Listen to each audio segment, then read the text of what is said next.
Hello, everybody. This is Trace Crow. Welcome to another episode of the Doomer Optimism podcast. Today, we're joined by Shane Simonsen and, oh, shit. Sorry, guys. What's your last name, Simon? Gooder. Gooder. Yeah, Simon Gooder. You can tell I really did my research for this episode, guys. I'm jumping back into it. I have not done an episode in like 6 months, and this is my first one back. So, all right, we'll get started again. Hello, everybody. This is Trace Crow. Welcome to another episode of the Doomer Optimism podcast. Today, we are joined by Shane Simonsen and Simon Gooder. Simon, you've been on the podcast before, but why don't you just kind of reintroduce the audience to you, and then we'll introduce Shane. Yeah, sure. So I'm kind of a wannabe micro homesteader based out of Quebec. A bit of a doomer optimist as far as my ideology goes. I like to grow food, got a couple gardens going. I've experimented with ducks in the past. I like agroecology, low input gardening wherever possible. And I like to nerd out about permaculture. Also run an open data database for plants called PermaPeople.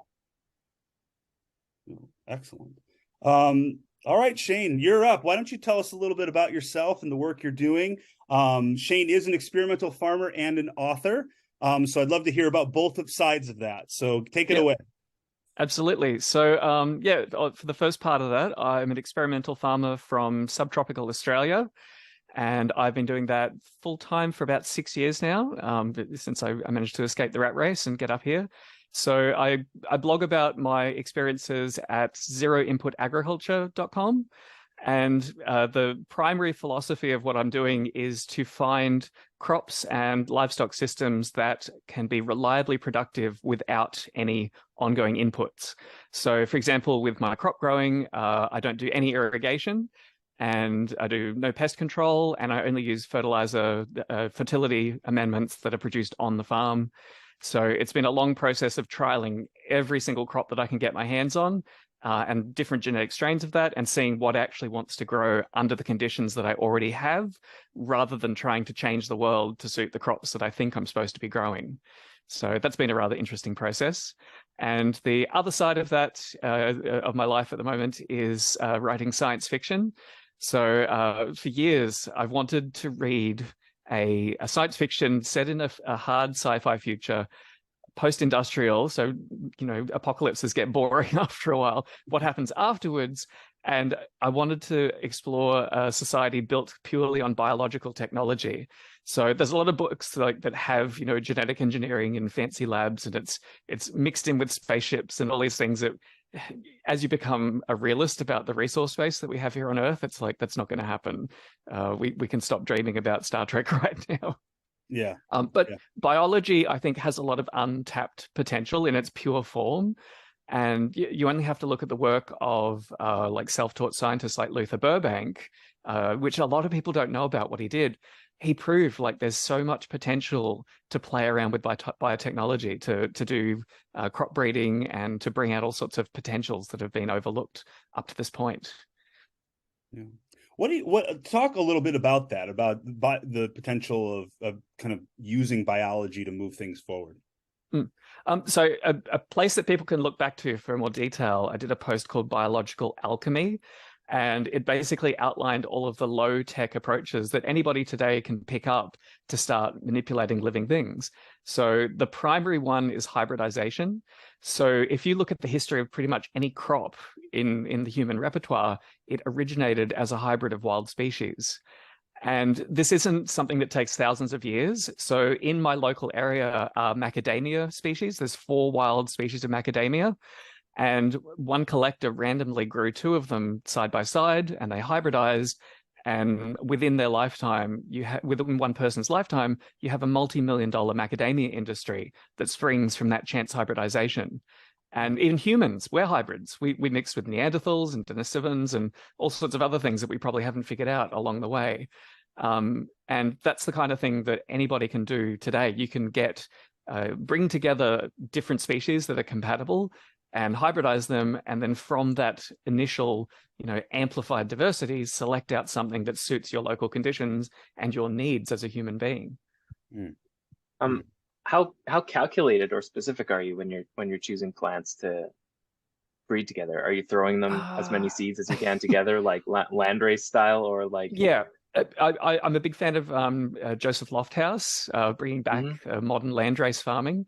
And I've seen it within the short time that I've been here. I've already seen it start to happen, the potential, the amazing changes that you get in vigor in a species. If you start with something that is at least semi-viable, you make life a lot easier for yourself. So if you were like trying to breed mangoes to grow in Alaska, that's going to be a really long project.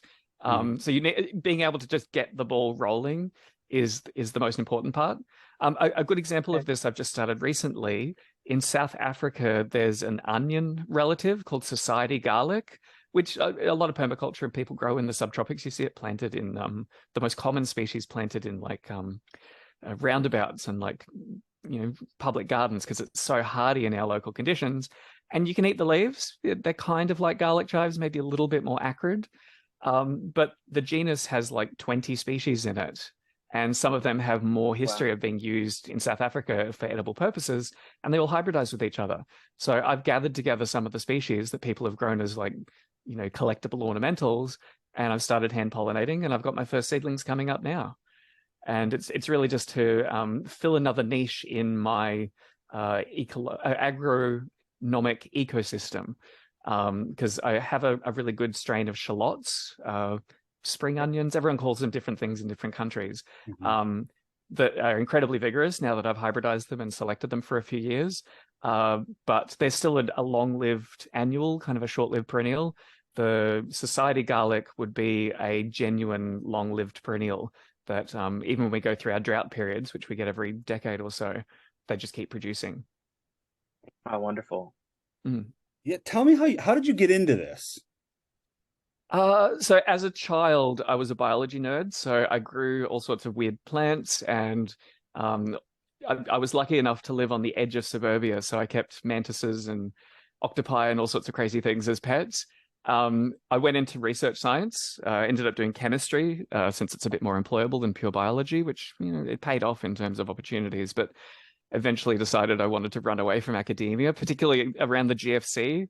Was a time I started really looking at the world and trying to decide, like, you have to pick your time in history for your choices. There are no universal good decisions, and what worked for the previous generation often stops working like 20 years later. And yeah, I couldn't see myself lasting long-term in academia, so I jumped rather than waiting to be pushed. And then I started moving towards getting this experimental farm going as an alternative. So yeah, I have a long background of playing around with biology, and a couple of tricks that I picked up in the lab that help. But all of the stuff I do on the farm here is very, very simple, very hands-on. And I would encourage anyone who's interested and has a little bit of time and space to consider doing some experimental crop breeding. How long have you had the farm? It's now about 12 years, but the first 6 years of that, we were paying it off working in the city and coming up on the weekends to move the cows around. Yeah. But we've got goats now. Oh, goats. Lovely. Nice. Do you have so you have ducks, right, Simon? You said you're working on ducks right now? I used to at my previous place. I'm pretty fresh at this spot now, so working my way up again. All right. Excellent. So what are you really like excited about right now, Shane? Like, what is the latest like kind of crop you've been working on? And it's either about ready to pop, where you're like about ready to get where you want to go, or you're just starting and you're just super excited about it. So the crop I've been working on the longest, that I think has the most potential to be a staple crop for this region, is Canna edulis, or sometimes called Queensland arrowroot, or chira. Okay. It originally came from the lowlands of Peru, and it's perfect for Australia because it comes from seasonal swamps that occasionally dry out and catch fire. So like, this thing is amazing. It gets big starchy tubers on it, and you can drown it, you can set it on fire, and it just keeps growing, which is perfect for our climate. To give you an idea of what we have to put up with here in Australia, we're trapped between two temperamental oceans that like constantly change their moods, and a monsoon that fails half the time. So about 6 years ago, we were going through a dry spell. We had 9 months with no rain. The first day of spring hit 40 degrees and cooked every goose egg. Like we had no goslings that year. And there was ash falling from the sky and paralysis ticks crawling everywhere. So flash forward to last summer, and we had 9 months of nonstop mud, the peak of which we got 1 meter of rain in 3 days.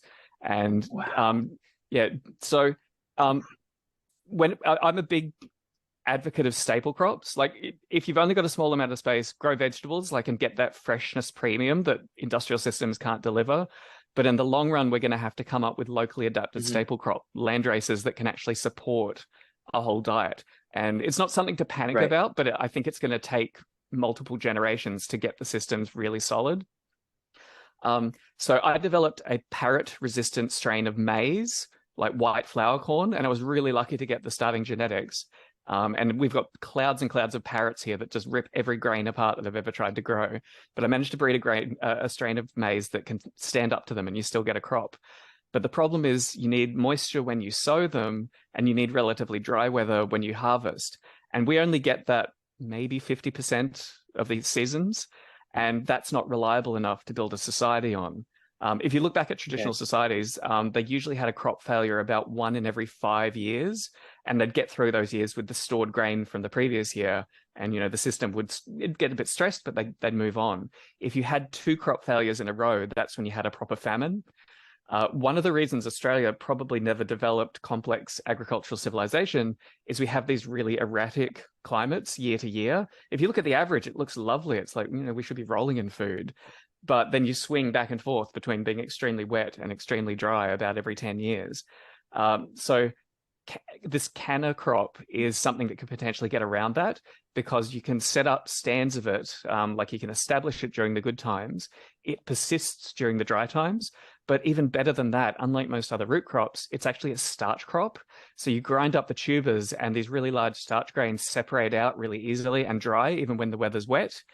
And that dried down starch is even easier to store than grains. As long as you keep it dry, you can store it pretty much indefinitely.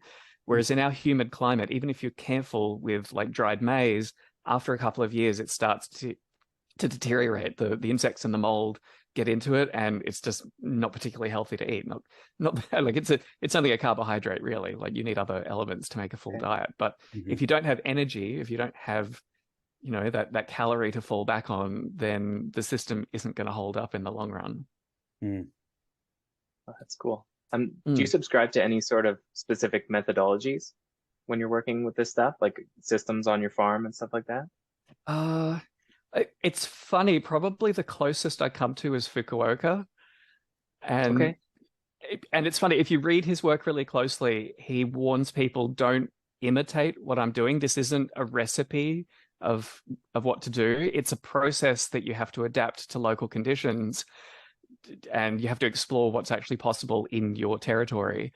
Even one of his own students tried to repeat his model of rice farming in another part of Japan, and it completely failed. The tricks that worked for Fukuoka on his particular blocks didn't work like a few hundred kilometers away. So yeah, I'm very much of the same cast, that you have to go right back to basic principles and be prepared to spend a few years planting everything you can get your hands on, and 90% of it dying. And that's okay. Like you'd rather know that it's going to die sooner rather than later, so that you can focus on the things that do want to grow. How do you know what works? Yeah, that's it. And yeah, until you pull out all of the supports, you won't know. And until you get through like 20 years of all of the fluctuations that your climate typically throws at you in a generation, you can't really be sure as well. Like I've had crops that I had a spectacular crop the first couple of years, and then our local finches figured out how to eat them, and I never got another grain off them. So yeah, we've got unique challenges here with all of the wildlife that's roaming around. Even high cyanide varieties of cassava, which should be another potential crop to grow here, our bandicoots love them. Like you could probably pour extra cyanide down these things' throats and they would just gobble it up. So how much land do you have? How much are you working with? We have 40 acres, which is mostly low hills. and it's the mineral cycle's been damaged. This was originally forested country, and the reason why the town exists is because they had sawmills cutting down all these huge old growth trees. And the second the sawmill closed down, they pulled up all of the buildings and dragged them up the road to where there's like a gold mining town. And so we're pretty much a ghost town. We have been for the last probably 70 years. And it's slowly turning into suburbia because we're like an hour and a bit away from our capital city. Hopefully that trend is going to turn around soon. Australia's housing bubble is meant to be one of the worst ever recorded in history. It's just crazy, absolutely crazy. But yeah, most of that is covered, is low hills that you can't really farm anything on. You can't grow crops. But I am trying to develop staple tree crops as well. So we have a local tree called the bunya nut, which I'm not sure you have heard of. So it's a very old kind of pine tree that gets these spine-covered cones the size of basketballs filled with nuts, starchy nuts like chestnuts. So I hesitated getting into working with this species because it's got a fairly slow generation time. It takes like 15, 20 years to mature from seed. But then I looked at how much space I have where I could plant them, how close I am to all the remnant genetics of them, and how much time I've got left in my life. Like I'm in my 40s. So if a bunya nut cone doesn't land on my head and kill me, I've probably got enough time to get at least one generation done. So over like 80% of the property, I've planted bunya nuts that I've collected from remnant trees all around the area. Even like in the far north of our state, there's a remnant population of them as well. They're extremely adaptable plants. But the key, remember I said about hybridization being the pathway to domestication. So I'm like, what can I hybridize these things with? So I looked around, and it turns out there's a relative from South America in like southern Brazil and Uruguay called the piranha pine. So they were connected to our populations when Gondwana land was all joined together. And based on reports from collectors who like go crazy over weird pine trees, they do hybridize with bunya nuts. So alongside this hyper-diverse population of bunya nuts, I've got piranha pines starting to grow as well. But the beauty is, this is the final clincher, piranha pines have separate male and female trees. So when they start to mature, I'm going to kill all of the male piranha pines so that the females left over have to cross with the bunya nuts. So when I'm, late 60s, early 70s, if I'm still going, the plan is to send those hybrid seeds all over the world because they'll grow anywhere that doesn't get really hard frosts. Places that do get hard frosts can hybridize with a Chilean relative that like gets snow on it. And this is a tree that's compatible with livestock. Once you get them past the juvenile stage, you can have cows and sheep and everything around them, and they'll continue to produce a substantial amount of carbohydrates every year. That's really interesting. Oh, that's super cool. Yeah. So yeah, that's probably my craziest project. The Canna project, I think, will yield results sooner because I've just managed to put together, I think, the core of the genetics from a few different collectors around the world. I've done my primary hybrids and they're producing good tubers. The main thing I have to do with them is not just select for tuber size. I have to do simple assays to figure out how much starch is actually in the tubers. Otherwise, I could trick myself into thinking, oh, I've got like 100 kilograms of tubers per plant, but there's actually nothing in it that's useful. The plants will do what you ask them to do, but it's like a genie. Like if you don't word your wish really carefully, you might not get what you expect. Mm-hmm. So how many experiments are you like running simultaneously? Well, that's an interesting question because the first few years it was just throw everything at the wall and see what sticks. And I reached, after about 5 years of that, I reached a kind of stage of burnout that luckily coincided with those enormous floods. So I put all my seeds in storage. I kept the goats going because they would be really hard to start again. And I just took some time off. And the beauty of the zero input approach is that all of those trees that I'd planted, they didn't need anything from me. Like they just kept doing their thing. The goats just needed to be milked and given a branch occasionally. And the seeds were waiting to go again when the weather improved. So, but yeah, after that phase, I looked at particularly all the vegetables I was growing. I had too much complexity on the go at once. So I did a tier list. I like ranked them all based on, what the return on the investment was, how vigorous, how reliable, how much I actually liked eating them.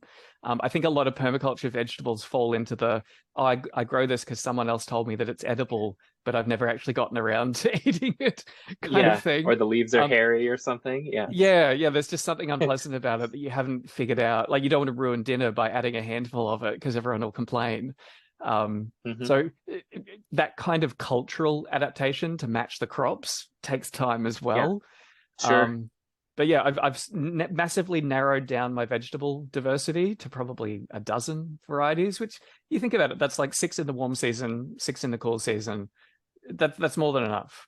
And some things like carrots that I'd started doing landrace breeding with, and they were doing remarkably well considering I have this horrible cracking clay in a subtropical climate. Like, carrots should hate growing here. And I was getting a crop, but for the amount of work that went into it versus like buying carrots for $1 a bag, there was no point wasting my energy on that.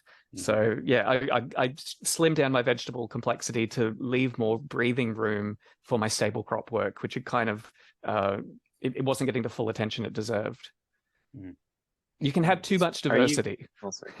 Yeah, sure. You go, Simon. Are you doing any livestock breeding? So the goats would be the main thing at the moment. And for them, I started with the best milking lines, Saanen goats. We've got the best Saanens in Australia, in the world, apparently. And I got the best milking lines that I could from like someone who wins all the ribbons. The only problem was they kept their animals in stalls and fed them grain and hay and kept them alive with medicine. So it was a difficult process adapting them to live completely off fodder that I grew. The only supplement they get at the moment is a lick block because they need a bit of extra sodium, particularly the males. Interestingly, with the goats, I just started doing rotational grazing with them, like moving them every few days. And the amount of the lick that they're eating has dropped dramatically. So I think it's helping the mineral cycles function better. And I was originally looking at doing some crossbreeding with them. Nigerian dwarf genetics was just starting to appear in Australia. And living in the subtropics, parasites can be a real problem with goats here. But I found the Saanens to be just so wonderful that I'm like, I don't need to reinvent every single wheel that I'm working with. Again, like you have to be aware of the limited amount of time and resources you have. I was also working with geese recently, and I wanted to hybridize Chinese geese with European geese. The European geese did really well here. Like, they're a poultry that if you've got the space for them, they need practically no supplementary feeding. The Chinese geese are a bit more like ducks in that they're selected for eating like kitchen scraps and leftover rice. They always struggled. So I engineered the population to force them to hybridize because they were mostly sticking to themselves. And then I got to the second generation of those hybrids and they were terrible. Like, they just dropped dead one after another. So I got rid of all of them, and I'm going to start again with the European geese one day because they're just big and mean and hardy. So yeah, with livestock, it's a much bigger project. And it's funny talking about hybridization. There's one final project that I would love to be able to do. I don't know if I'm going to get in trouble for talking about this. So chickens were originally a hybrid. There's different species of wild jungle fowl that were mixed together to like make the founding population for chickens, but they've been inbred and bottlenecked so severely, and they get every disease under the sun. Like, they're one of the worst livestock in terms of genetics. Even if you go back like 100 years, there was already inbred at that point. So I was looking at them thinking, is there a way to inject some like hybrid vigor back into them? Without, like, some people go right back to the jungle fowl and you end up with something that wants to scratch your eyes out. So I'm like, am I really signing up for that? So I fished around. There's a local native bird called the brush turkey. And in the 90s, a retired poultry breeder crossed them with chickens. And these things are in the megapodes. Like, they're more closely related to emus than they are to chickens. But the hybrids were not only viable, they were fertile. Like, often you do those really wild crosses and you get something like a mule, like the genes don't line up and it's just a dead end. These things were fertile and they grew really fast. They were easy to handle. They laid like crazy. This guy got old and had to like retire and gave the stock to other poultry breeders who nobody knows what happened to it. Like, somebody lost interest in it at the wrong time. and they've disappeared. I would love to see that project repeated, potentially to create a poultry, an egg-laying poultry that's more like the turkeys used to be in indigenous American agriculture, that they would free range through the managed landscape, but still rely on the humans for protection and a little bit of supplementary feeding. But that's probably cool. Something I won't get around to doing. Like I'm looking at how much time and resources and motivation I have. One thing I'm really conscious of is that this project is just me. And if I get a serious injury or I burn myself out psychologically, it's going to end prematurely before it hits payoff. Particularly with the bunyas. Like I've got to make it to relative old age in decent health for that to all be worthwhile. So I've learned to be, I don't know if you've ever seen how genuine peasant labor works. Like they're really slow and gentle and methodical and persistent, because they know if they injure themselves, there's no hospital that's going to rush in and patch them up. Like they're pretty much on their own. And that culture of respecting your body in its work is something I think we've really lost in the West. You see so many people like get into permaculture, get really enthusiastic, and a few years later, they've got like an RSI injury from doing something Burnout with hard. such determination that they don't pay attention to what their body is telling them. Yeah. Yeah, I learned that this weekend. I was building some stairs. I had to do all this grading and stuff, and I got about one good day out of myself, and then I was like, oh man, the next day I was like, I'm hurting. I'm really hurting. It was a fun day though. It was one fun day. Yeah, I suspect a lot of this will be generational. Like if you grew up in a school being forced to sit in a crappy plastic chair for 8 hours a day, your body is not going to develop to its full potential. Whereas potentially in future generations, children will be involved in farm work from a younger age, and their bodies will actually develop their full strength. So I think we have to be a bit forgiving of ourselves from where we're coming from. Yeah, I am just a marketing guy. I tend to spend a lot of time sitting in a chair, and then occasionally I decide to build stairs for some darn reason. So, yeah, I've done the same thing, trying to collect wood for the wood stove. So, so you said you're doing this all by yourself, or do you have assistants? Do you have family support? Like what else is? I have a very supportive partner who pays the bills. Okay. Who helps with the occasional job when I need another set of hands, but they're not a gardener. They've been really great for helping on like the IT and the tech side of things, of like setting up websites and reaching out to people, particularly with the writing. That's been great, because this self-publishing is it's a lot easier than it used to be, but there's still a lot of hurdles to navigate.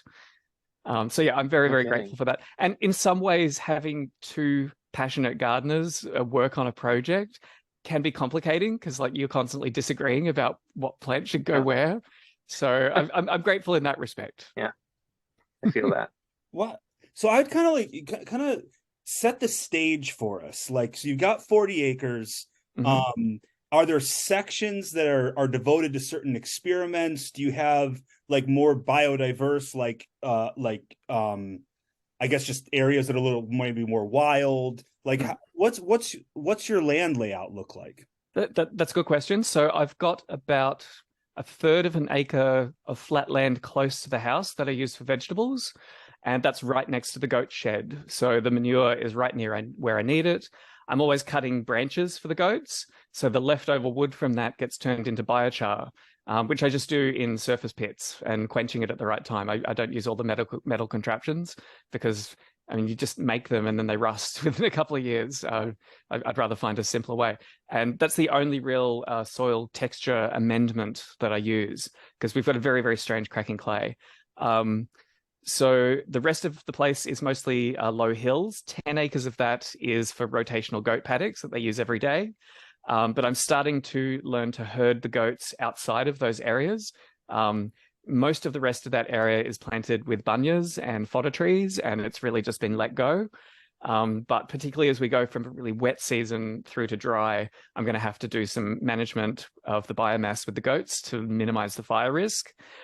The only other major section, there's probably 2 acres of creek flats, because we boundary a creek. That's the only place that has semi-decent sedimentary kind of soil. And a lot of that I've planted with, do you know the ice cream bean tree? It's a legume tree with really broad leaves from Yeah, I've South heard about that America. one. So I would recommend you check out the Inga Foundation, which are showing subsistence farmers in South and Central America to use this tree in really densely planted rows. So when the trees grow up and out, they smother all of the weeds that grow underneath them. And when you want to plant a crop, you cut the trees back and all of that mulch turns into like your fertilizer for the crop. It's also a phosphorus accumulator, so it brings minerals up from the soil. And then you can use that wood for firewood rather than cutting the wild forests. And when you're doing slash and burn agriculture, you really shouldn't come back to a patch for 20 years.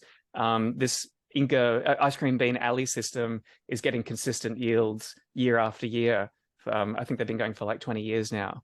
Wow. So yeah, they're just showing people a way that they can spare the rainforest around them from being constantly trashed. And yeah, I've put in a system like that. It works really well. That's where I grow my maize and my pumpkins and things like that work on a bigger scale. But yeah, the main difficulty is I can spend most of my spring preparing all of the beds and planting the corn crop. And then through the summer, either we have a drought and the crop doesn't get started, or we get a huge flood and everything goes underwater. So the last big crop that I did down there, it got destroyed.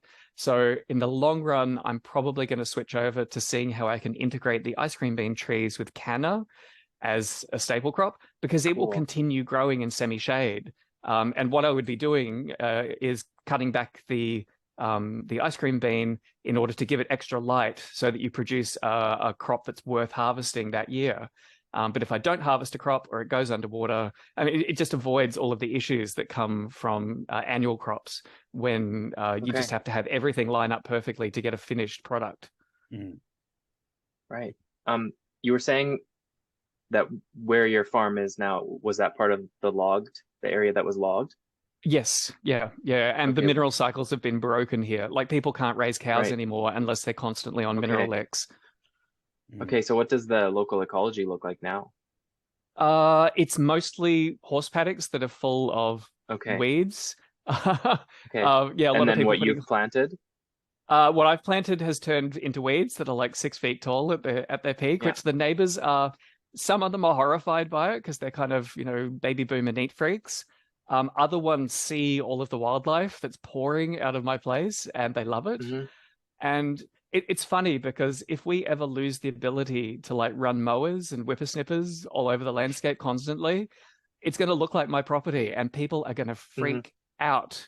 They will not be able to cope psychologically with the chaos. Whereas me, like, as long as I can see where I'm going, I don't care if the weeds are up to my nose. I've had a few cases. I've been wandering in the lowlands and the weeds have been like 8 feet over my head and I got lost and I was like, I was like looking for landmarks and trying to like reorient myself in the landscape. But it's funny because we've got this variable climate. It's like this great green wave that it reaches this crescendo and you think, oh my God, I'm never going to get on top of it. It's the end of the world. And then you just wait a few years and it goes away on its own. And I've seen similar thing happens, like when I took the cows off the paddocks and first this nasty weed moved in and everyone's like, oh, you got to spray it. You got to do all this. I just waited like 2 years and it's like, it's gone. Like it was just a passing thing responding to the constant impact of the cattle. And yeah, you just have to wait a little while and it's not a problem anymore.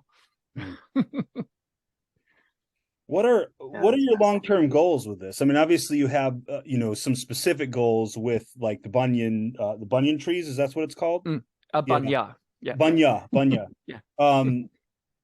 But like, do you sell the seeds? Like, is there a business model here or explain more about that? Yeah. So I do sell seeds through my website, even overseas, but it's up to you whether they get through your local customs or not. I just send them and say a prayer. That doesn't make enough money to keep the lights on. Like I said, I'm very lucky to have a partner who covers that side of things. And I think they would get bored if they were at home 24 hours a day. They still have that mindset. They like to get out and do other things. Yeah. During the COVID panic, all of our local stores sold out of vegetable seeds. I don't know, like it was toilet paper and lettuce seeds. I don't know what people were thinking was going to happen. And I suspect most of those lettuce seeds are still sitting in a drawer somewhere, like never to be planted. So that coincided for when I had my good vegetable varieties that liked the local conditions, and I had enough quantities. So I made a decent income for a year selling to all of the local hardwares and gardening stores. Nice. And it was wonderful. I reached this moment where I'm like, oh, after all of this work, toiling away on my own, I'm finally doing something that's useful for the community and that will allow me to like continue. But, the second those glossy packets imported from the greenhouses of Holland turned up again, nobody wanted to know me. So I got a little bit bitter about that. That was kind of at the time where I'm like, do I really want to grow 50 varieties of vegetables just on the off chance that somebody wants one packet every 5 years when they've got nothing else? So that was another part of the motivation in scaling back.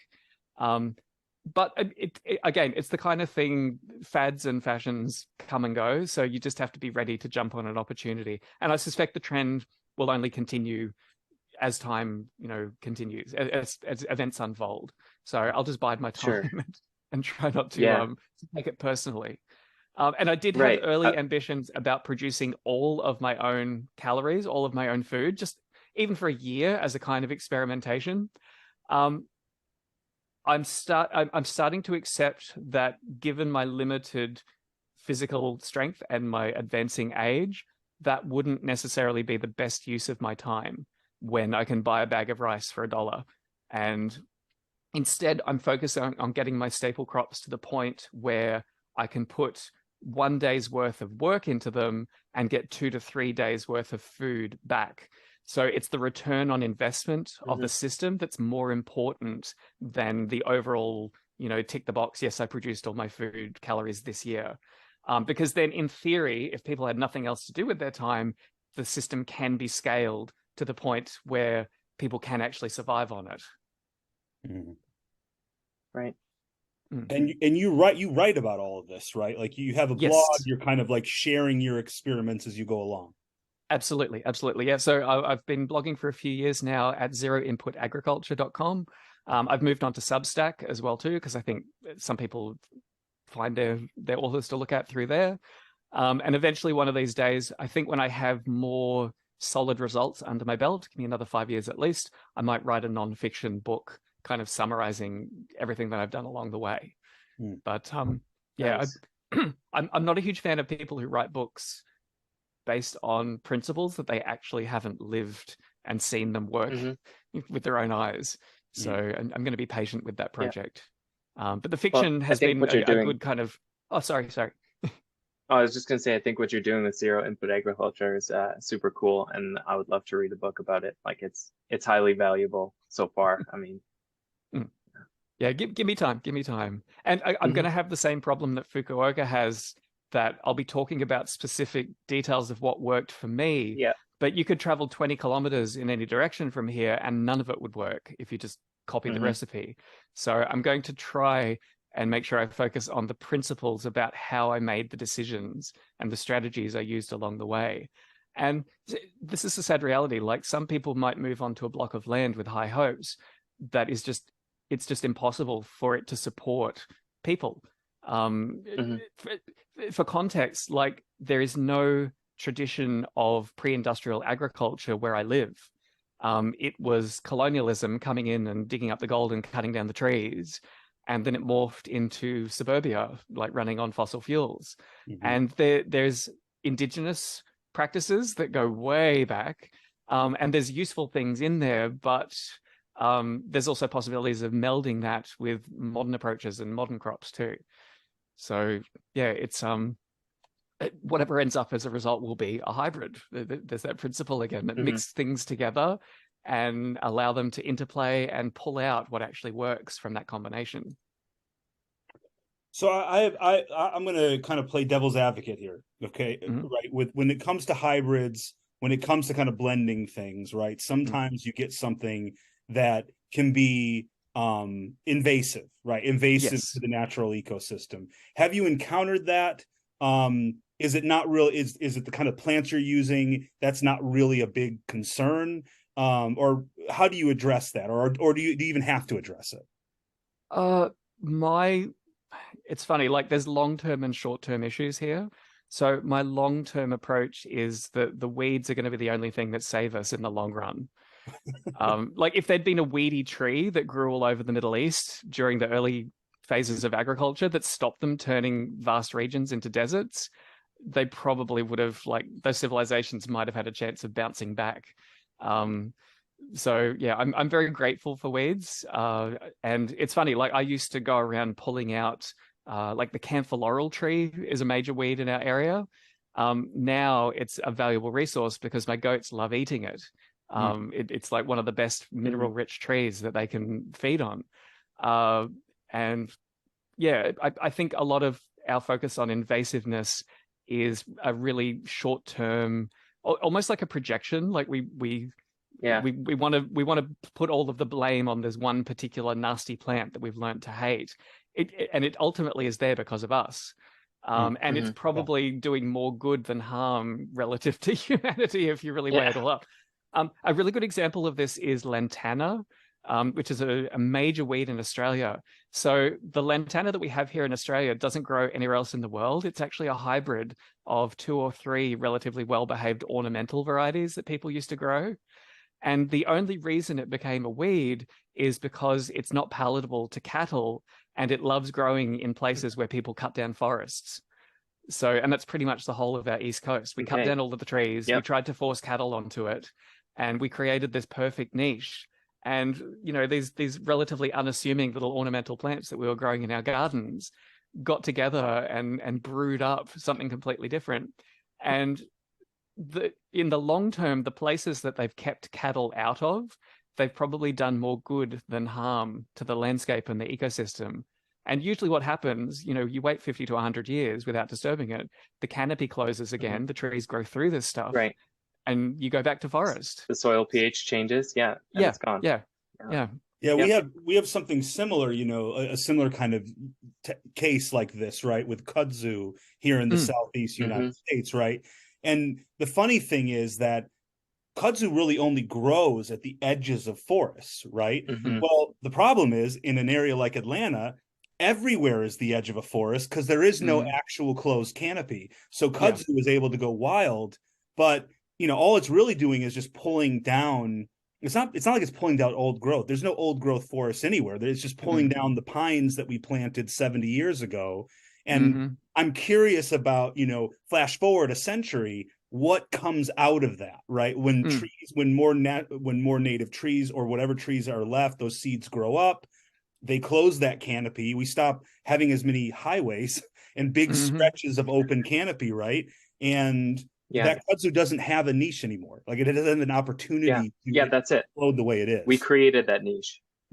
A book I would really recommend is called The New Wild. I forget the author, but it's an investigative journalist who traveled all around the world looking at this issue of invasive biology as a science and taking the counter position that it's become this great industry of killing things that we suppose are evil and probably doing more harm than good in a lot of cases. You can eat kudzu, which I didn't realize. So I know, like if worse comes to worse, I'm just going to go along the highway and just eat kudzu all the time. Of cream kudzu there you go. all the time. I think the Japanese extract starch from the tubers. Yeah. And the leaves are huge. They're huge leaves. They're like dinner plate size. So it's like collard greens everywhere. Food wrap. There you go. And see, this is the thing. For a reliable landrace crop, it has to have a degree of weediness. So when you look at the amount of energy you could put into like growing a few square meters of modern hybrid wheat, the ancestors of that crop used to grow 6 feet tall. And once you got an area of flat, relatively silty land established with that landrace rye, it just dominated the entire ecosystem. People weren't out there hand weeding, 50 acres. They were just having to nudge the ecosystem in the direction of favoring that one crop. And it only produced about 1/10 as much grain per square meter. But all of that biomass was used for like thatching roofs and feeding animals through the winter. It had all of these other uses. And it's the reason why the pre-industrial population never got beyond 1 billion people, is because we needed crops that saved some of the resources that they created for their own survival. They didn't just give it all to humans and allow our machines to make up the difference. So what's your favorite crop? Like what is the thing like that you like to eat, specifically that you like to you grow and you like to eat it? And how do you eat it? Okay, so one of the biggest challenges for us is growing vegetables through the summer, because it gets really hot, the weeds grow like crazy. We come from a European background, so we tend to think of like what most of the crops that we grow up eating are cool season crops. They grow through our winter, and then when you get to summer, nobody knows what to do. It's all too hot and hard, and we just abandon the garden and deal with it later. So I've really enjoyed finding crops that love our summer. So the three-star performers. So one I really love that I'm eating now is a bush snake bean. So normal snake beans are climbers. They'll get like 8 feet tall. And the problem with these varieties is that they are bred for market gardening. So when you're a market gardener, you want the crop to grow really, really fast, to crop all at once. So you harvest it in one big go, you carry it to market, you make your profit, and it's the end. That doesn't work in a home garden. You want the exact opposite. You want a long, slow, steady harvest. And that's what I love about these bush snake beans. So you don't have to build a trellis for them, and they keep producing pods all the way up to the end of autumn, and they just never stop. And they've got relatively good resistance to a local insect pest that bothers a lot of the legumes that we grow here. So that's an amazing plant. I've even planted it in spring after probably 6 months with no rain, didn't irrigate it, and they still germinated. And they didn't really start producing well until we got a bit of rain later in the season, but they were already growing and ready to take advantage of that. So yeah, just amazing vigor. Oh, and our local bees are starting to hybridize the few strains that I started out with. So they're only getting better year to year. Cool. Another plant I really love is Rosella. It's a hibiscus relative. You might have seen the purpley pink flowers in champagne and syrup is kind of the latest trend. Sure. Traditionally, they used to be used for making jam here as well. I did it a few times. It's too much sugar for me. I ended up giving most of it away, and it's a lot of bother. But it's grown in India as a leaf vegetable. So the young tips are just absolutely delicious. They've got a little bit of acidity, a little bit of floral notes, and you put them in stir fries, and they're just amazing. A good comparison would be okra, which is another plant in the hibiscus family. But it produces its pods in a big flush, and you have to pick them every damn day, or they get really big and woody and drain all of the resources from the plant and like set it back permanently. Whereas Rosella, you can pick it anytime that you're ready. And if you don't pick it to death, then you get a bonus crop of those flowers at the end of the year that you can use. I like them in herbal teas. You can dry them down. So that's a kind of enduring use for them. And the other thing I really love about it is it's a shrub that gets about 1 meter tall. So if you're not perfectly on the ball with your weeding through the summer, it will keep its head above the weeds, and it'll just buy you time. Once it's established, I'll often go in and I'll just hand sickle the weeds down rather than pulling their roots out. You're just tipping the equilibrium toward the crop rather than like absolutely controlling everything. Yeah.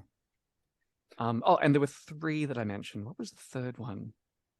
Probably lab bean. No, that's kind of boring. It's another legume. No, probably my shallots, because it's a hybrid population that I put together. When I first grew shallots from like little tiny packets of half-dead seeds that I paid for the privilege of getting, they grew, but they didn't really want to be there. But after, I think it took 2 years of sowing the seed from the most vigorous individuals, I now have a strain of shallots that look like leeks. Like they've got these big fat stems that at the end of the season, you can use them like a leek. They persist for like probably 1.5 years after you get them going. Wow. And yeah, you thin them to begin, and then the bigger ones, you just take individual leaves off. And then right at the end, when they're starting to lose vigor, you harvest the whole thing.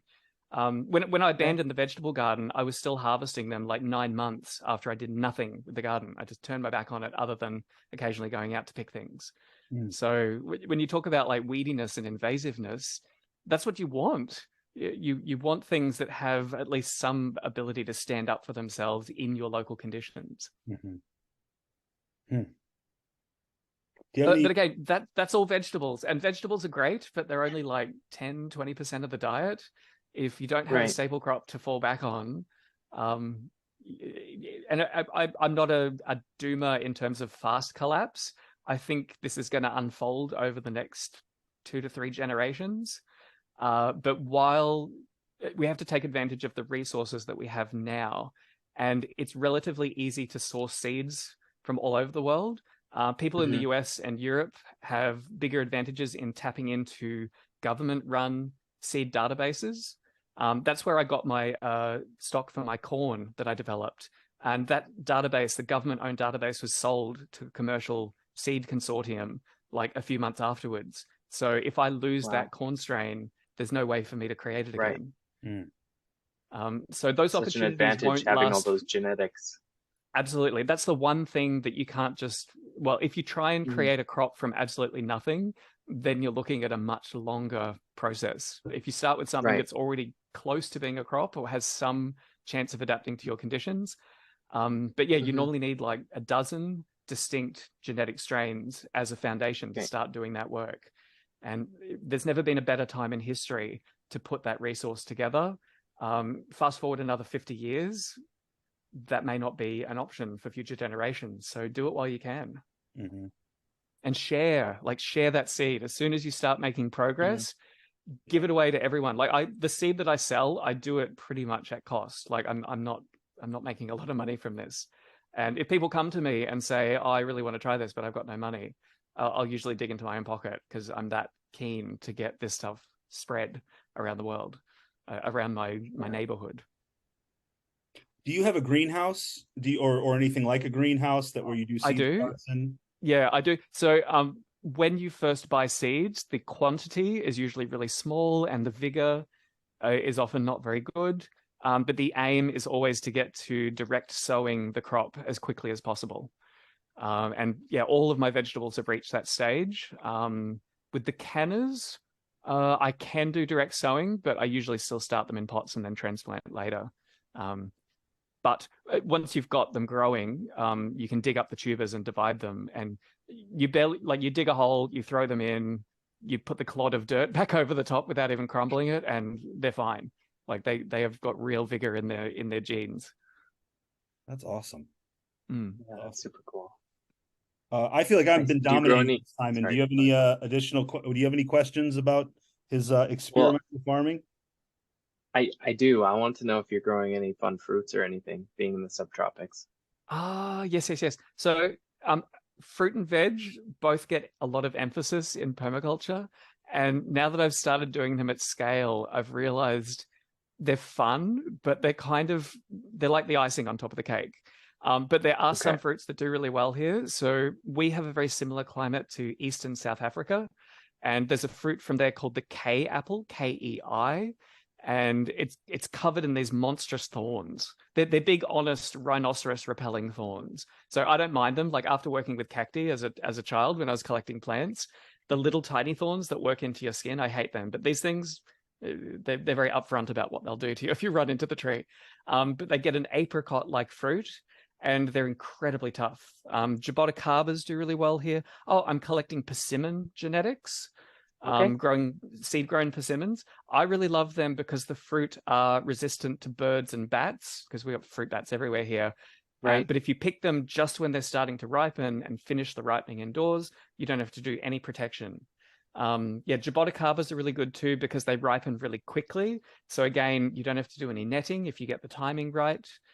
Citrus grows really well here. So I'm trying to find old seed-grown strains of citrus. Particularly mandarins. There's varieties that grow reliably from seeds, so you don't have to graft every generation. But yeah, when it comes to producing sugar here, like you don't need much of it in the diet.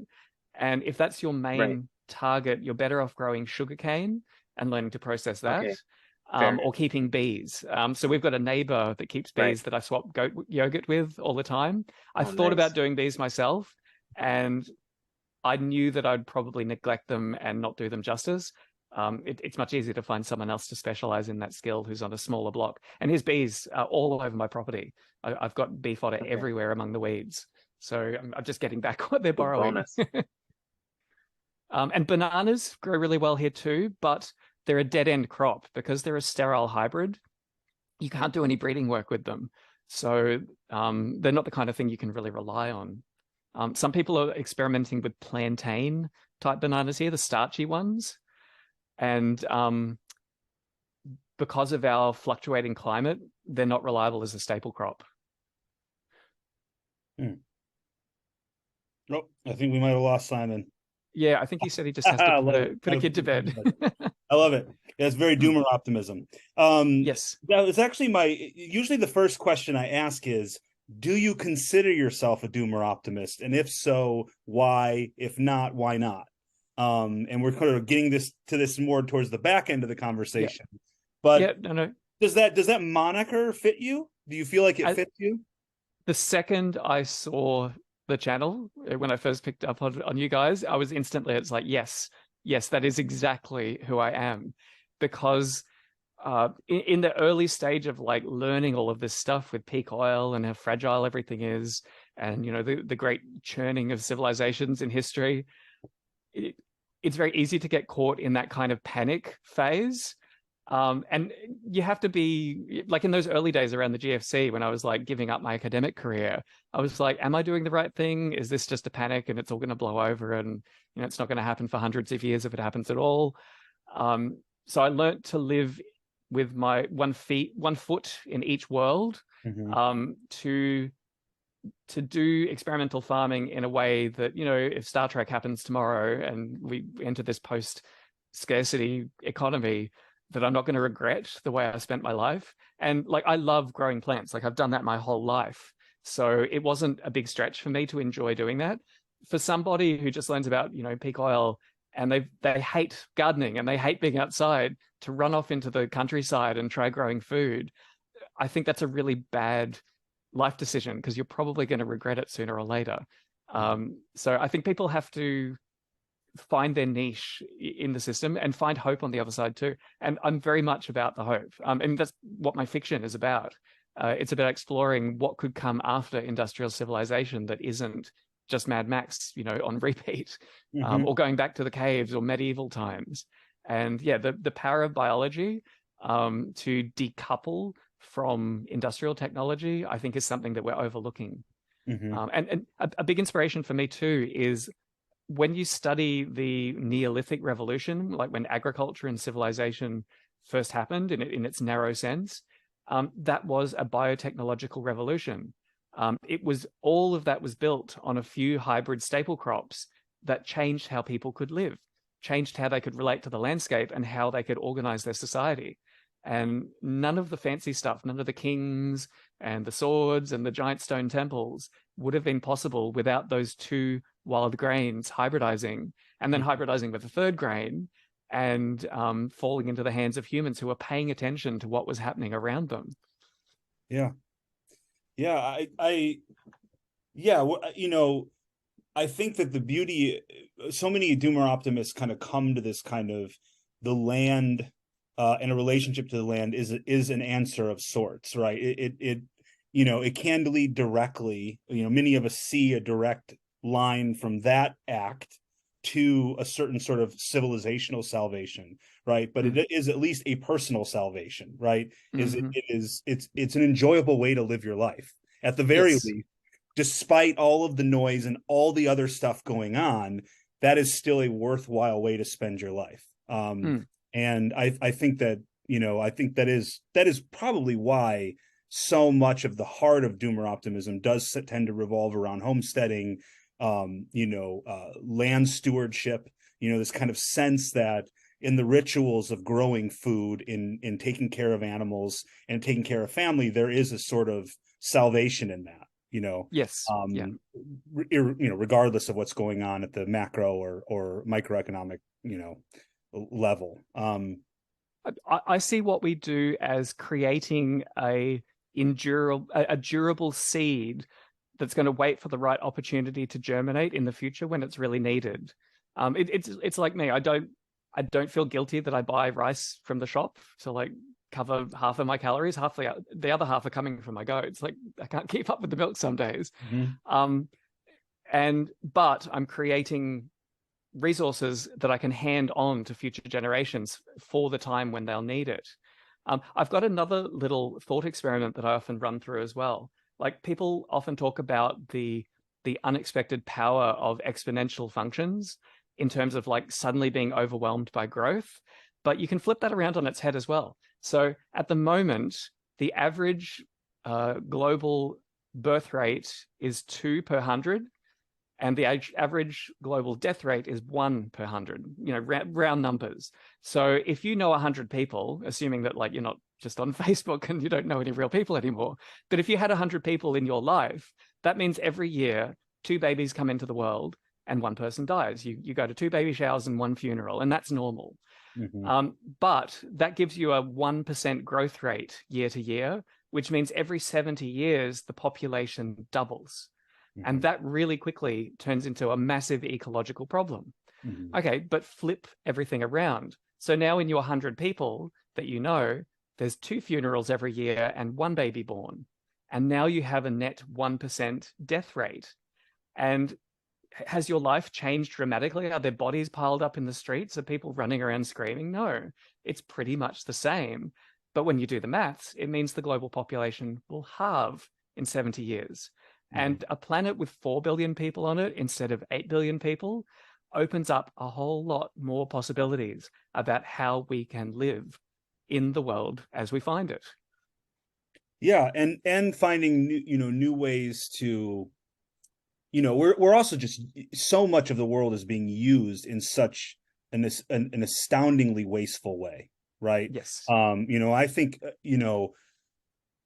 where I am in Atlanta, right? I mean, just like the sheer volume of parking and space used for roads, and just the way that commercial areas are built, as strip malls. I mean, everything is just uses space so wastefully.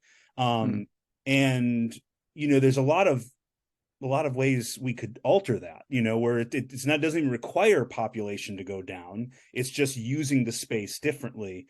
America is at an interesting inflection point, right? I don't know what kind of, the assumption is there's going to have to be some sort of external pressure, right? People are not going to en masse make a decision on their own to just use less space, less wastefully. But I think those pressures are coming, and the raw resources required to be that wasteful are now becoming more and more expensive. So in fact, prudence becomes the more fiscally responsible way to go. I think we're heading into a period like that, where the kind of contraction in a way might happen naturally. Maybe particularly in the West, there's a huge amount of fat that can still be cut out of people's lifestyles without it being a disaster, if people can find ways to adapt. And the options are there, but most people don't go down that pathway until they're forced. Yeah. It's one thing I'm actually really grateful for: the prolonged time I spent in academia. It taught me how to be very happy with very, very little money. I joke that we call ourselves upper lower class. So if you looked at our annual income and our bank accounts, you'd be like, oh my God, they're poor. But we don't want any more money. It would just be like, what do we do with it? Like, it would just cause problems.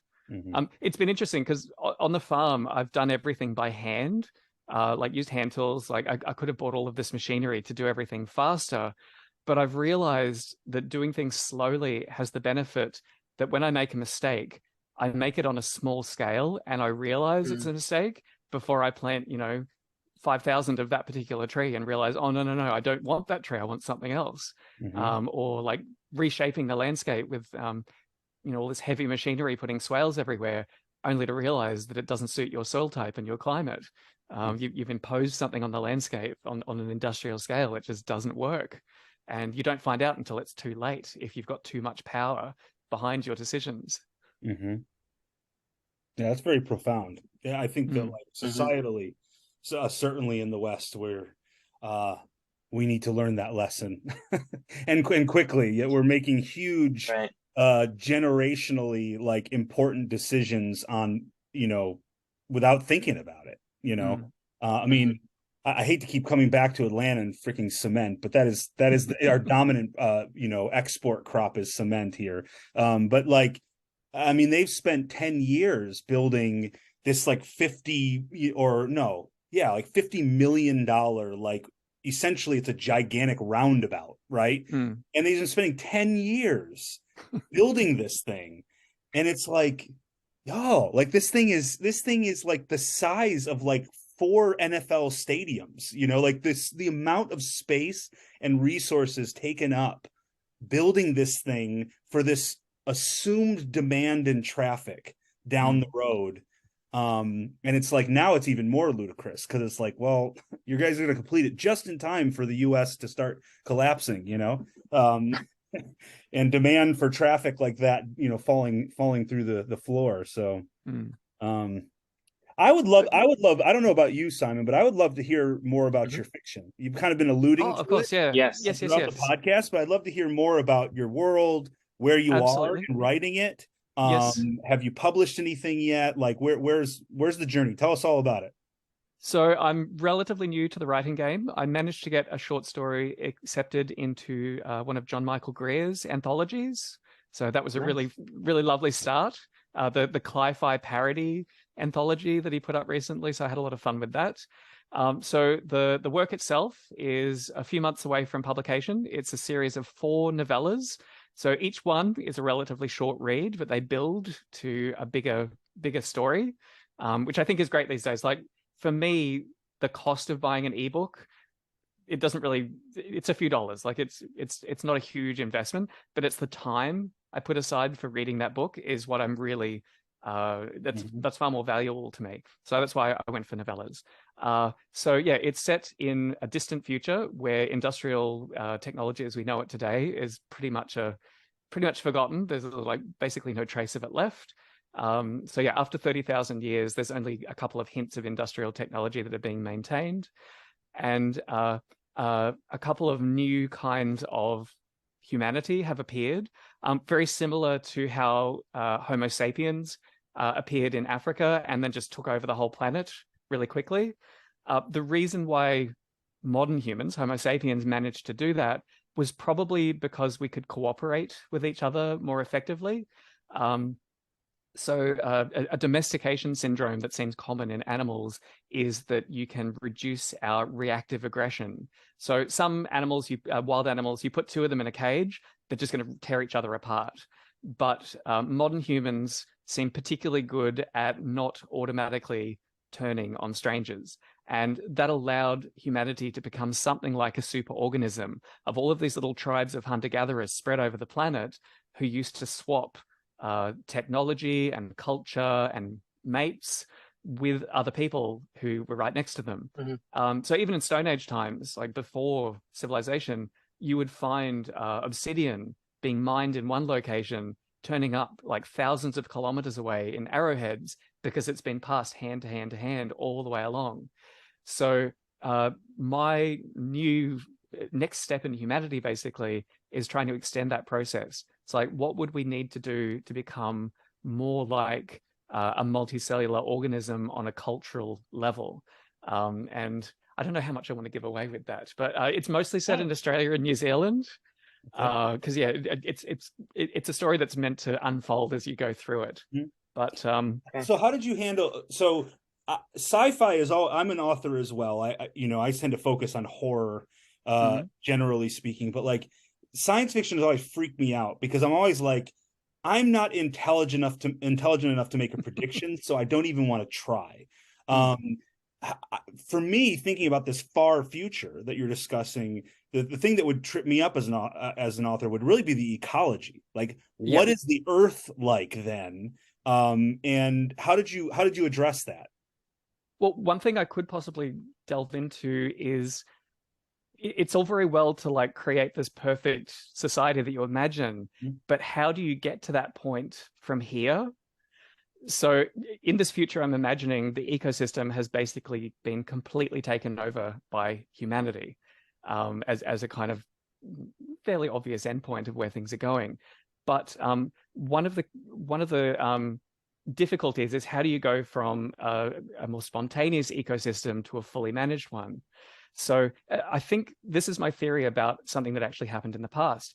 I think that the domestication of dogs was a crucial ingredient in allowing large-scale complex civilizational agriculture to happen. So dogs went through a similar process of increasing their ability to digest starch, and that allows them to be really compatible with how humans work. So humans are primarily evolved to feed on meat and fat. You've probably done some research into keto and the effects on people's health. But over time, we've become more proficient at eating larger and larger amounts of starch in our diet. And this puts us in a really weird ecological position. So when times are really abundant and there's lots of animals around, we can hunt. But during the times that become lean, we can fall back on eating plants to keep our populations high until the good times come again. And this acts as a kind of leverage point that allows us to take over ecosystems. And I suspect that dogs were crucial in allowing large-scale agriculture because they will drive wild animals away from crops on the edge of civilization.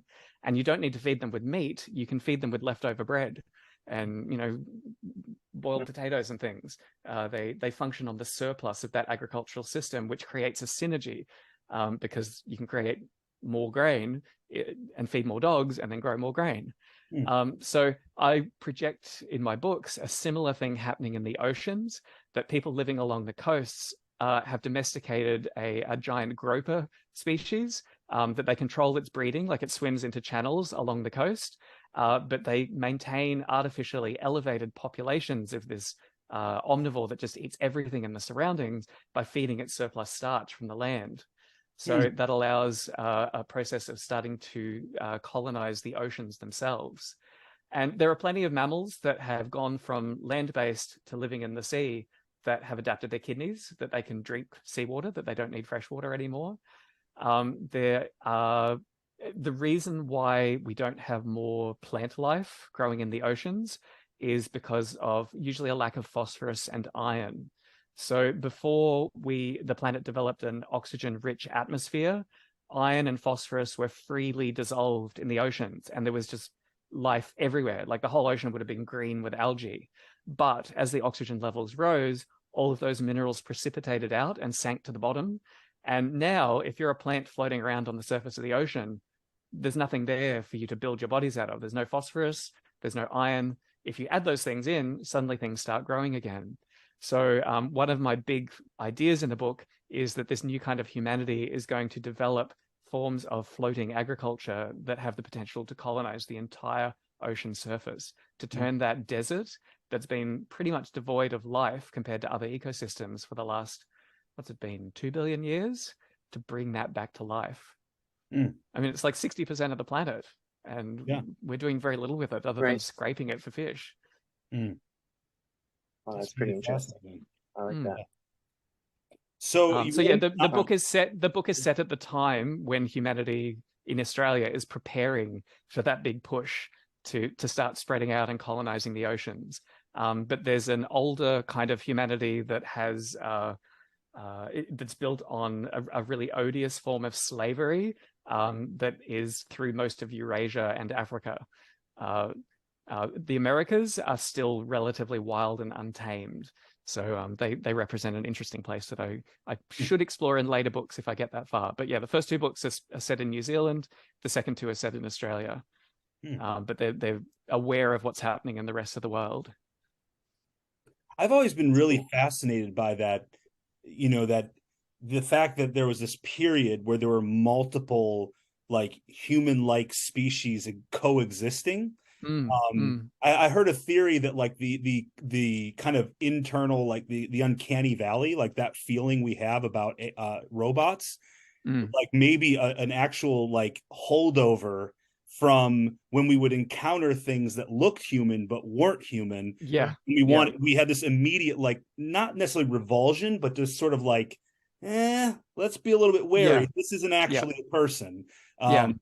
And I found that so fascinating. I mean, the idea that you could just be walking around and then you'd encounter, Neanderthals, and just be like, Mhm. okay, you could probably communicate, you certainly could mate, trade things, but they weren't people, I mean, they weren't humans, they weren't us, and And the prevailing theory is that they would probably be hostile to outsiders, more hostile than humans would be. So it would be difficult to establish relations with them, other than what seems to, well, there's a theory that female Neanderthals were captured by modern humans moving into their territory. If you look at the genetic evidence, male Neanderthal lineages seem to have been wiped out, but female ones were incorporated into modern humans. Yeah, I find that's so fascinating, Well, if we found Neanderthals alive today, how would we treat them? Like, would we put them in zoos? Would we give them full legal rights? It would be such a thorny issue. Oh, absolutely. Gosh, that's a story in and of itself. Like what would humanity's reaction be to that? Interesting. But that pattern is likely to repeat in the future. Some small group of humans is likely to come up to innovate culturally, possibly genetically, and to get an advantage over everyone else that's impossible to resist. And they're likely to spread out and replace all of the existing populations. And it's likely to be a hybrid population, where Cyborg. this industrial period has moved different races, different cultures, different ethnicities around at an astonishing rate, brought them into contact and allowed them to intermarry and interbreed and create whole new cultures. So I see that as the most likely place where something new is going to emerge. And I suspect it's going to involve a higher level of cooperativity between individuals. Yeah. Oh, that's pretty So, cool. are all 4 finished? Yes. Yeah, they'll be out in April. So Okay. I'm in the final stages nice. of editing. People can check out the covers at my author website. I write under the pen name Haldane B. Doyle. So go to www.haldanebdoyle.com. There's a few short stories that you can read, some kind of permaculturally oriented sci-fi in there. Sign up for my emails and you'll get monthly updates. I'm not going to flood your inbox with constant harassments to buy my book. I'll just let you know every month as it's getting closer to coming out. And I am also looking for what's called advanced review copy readers. So in the writing world, we'll often send out a copy of a book to people who are very interested in it, and they'll get that for free in return for posting a review on, our evil overlords, Amazon. I wonder if they're listening to these kind of things, and I've got a file somewhere with a little tick for the evil. Mention the evil box. They're like, sorry, you are not getting promoted. You're on a list. Yeah.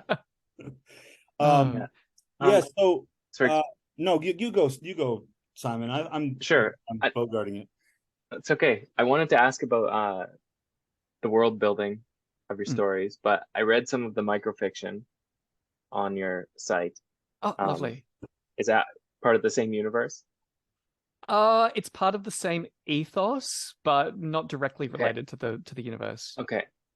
It felt like they could have been on different timelines, potentially in the same universe, but possibly the one Fall of the Fire Eaters that imagines a branch of humanity that becomes nocturnal and gives up using fire. That's probably the closest to what you'd find in the novellas. That's cool. Would you consider the new series to be like a dystopian? Well, this is a really interesting thing. So I've tried to make it utopian, but a utopian story is kind of boring. So the characters that I focus on are individuals that don't quite fit into the world that's utopian if you do fit into it. So it's a world where there's no starvation, there's no disease, there's no unemployment. Everyone, is in their perfect place and everything's running smoothly. But that doesn't mean everyone that's born automatically fits into that easily. So it still makes for an interesting story. You get to see them go through all their struggles of figuring out what to do with their lives. But yeah, if you look at what's happening in the background, everyone else is like, what's their problem? Like they could just get along and do what they're supposed to do. Right. Yeah. I kind of found with the microfiction stories was that at first you're like, okay, this is pretty dystopian, but there's it's not super dark and there's a lot of potential hope in the ones that I read. So yeah, I think that's interesting. like the world felt like it could have been utopian, but the Yes. situation, it's not. Yeah. Yes. Yeah. And definitely, like Western readers, we expect a decent amount of drama to kind of keep the plot and the characters going. It's funny when I make summaries of my stories, like crunch it all down, I'm like, this is like straight out of a telenovela.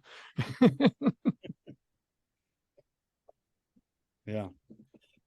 Well, Shane, it has been lovely talking to you.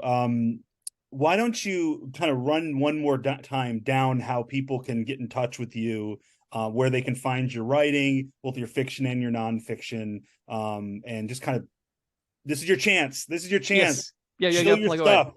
Yes. So for my nonfiction work about my experimental farming, where I do also do some more philosophical broad kind of posts as well, that would be zeroinputagriculture.com, which can also be found at Substack if you're already on Substack.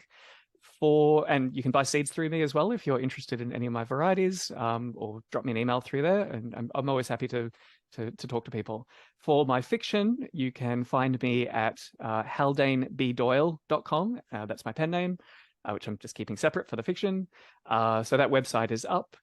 If you sign up for my monthly emails, you will get a free copy of the first book if you wish. Otherwise, I also include little tidbits of illustrated weird biology in every email, with a little joke at the end of it. So that's just something kind of fun for all of the biology nerds out there. And the novellas will start coming out as ebooks starting in April. They'll be released about a fortnight apart is the plan at the moment. So if you pick up at the beginning, then you can run all the way through to the end. And they're relatively short reads, I think 2 to 3 hours for each installment.